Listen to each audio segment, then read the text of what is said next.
नमस्कार, peptic time Uttar Pradesh समाचार में आपका स्वागत है। मैं हूं शिवेंद्र शुक्ला। आजादी के 70 साल गुजर गए हैं, लेकिन किसानों की हालत में सुधार की जगह उनका नुकसान ही हो रहा है और वे परेशान होते देखे जा सकते हैं। कहने को तो नारा दिया गया है, जय जवान जय किसान, लेकिन ये नारा सिर्फ नारा बनकर रह गया है। जब तक कोई पार्टी विपक्ष में रहती है उसे सबसे ज्यादा किसानों की चिंता होती है, लेकिन जैसे ही वो सत्ता में आती है किसानों का दमन शुरू कर देती है और उसके बाद हर बार सहानुभूति के तौर पर नारेबाजी और दो आंसू बहाने के बाद फिर हालात वही जस के तस हो जाते हैं। खरीदी प्रभारियों की लापरवाही का खामियाजा किसान भुगत रहे हैं। उनका पेमेंट नहीं हो रहा है और वे काफी परेशान हैं। किसानों की खेती को लाभ का धंधा बताते हुए किसानों की आय दुगनी करने किसानों की उपज को सरकार ने खरीदा और वादा किया कि 7 दिवस के अंदर उपज का पैसा खातों में डाला जाएगा, मगर 1 माह बीत जाने के बाद भी कई खरीदी केंद्रों में किसान बेबस और लाचार होकर चक्कर लगा रहे हैं, लेकिन उनकी सुनने वाला कोई नहीं है। कई जगह पर किसान शराब पीकर खरीदी केंद्र पहुंचकर शासकीय नुमाइंदों से लड़ते झगड़ते हैं कि उनका पैसा खाते में डाल दिया जाए, नहीं तो वे यहीं खरीदी केंद्र में फांसी लगाकर जीवन लीला समाप्त कर देंगे। इसका वीडियो पगरा खरीदी केंद्र में सोशल मीडिया पर वायरल भी हो रहा है। तारा खरीदी केंद्र में किसानों की उपज खरीद लेने के बावजूद आज दिनांत तक पेमेंट न होना किसानों की समस्या बना हुआ है।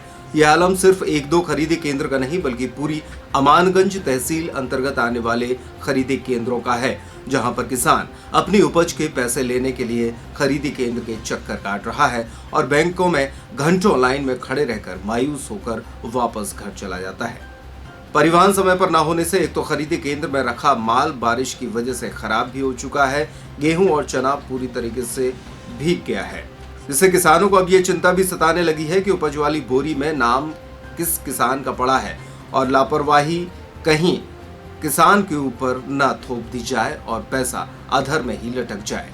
जी किसान मेरी आज किसानों से और भी बात हुई है। हाँ हाँ हैं तो हम लोग यह सोच रहे हैं, या तो इसका एक मुन्ना से बात हुई जो हमारे यहाँ के समिति प्रबंधक हैं, जी जी तो बोल रहे हैं कि जब तक ट्रांसपोर्टिंग नहीं हुई तब तक पेमेंट नहीं होगा। जी। तो जबकि 12-13 तारीख से लगभग किसानों को पेमेंट नहीं हो पा रहा है।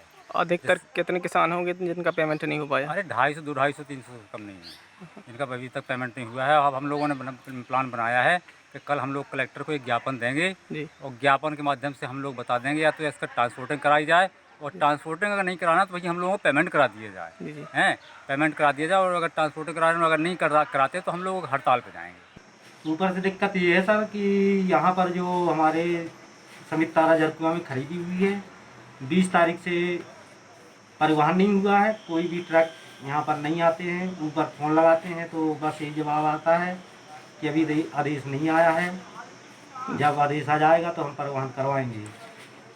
और इस डेयरी कारण से उनका मतलब पैसा रुका हुआ है। यहाँ 11 दिन से तो कोई परिवहन हुआ नहीं है और रोजाना बारिश हो रही। बारिश में जी बहुत माल खराब भी हो चुका है। लगभग कितने दिन हो गए जब से परिवहन नहीं हो पाया?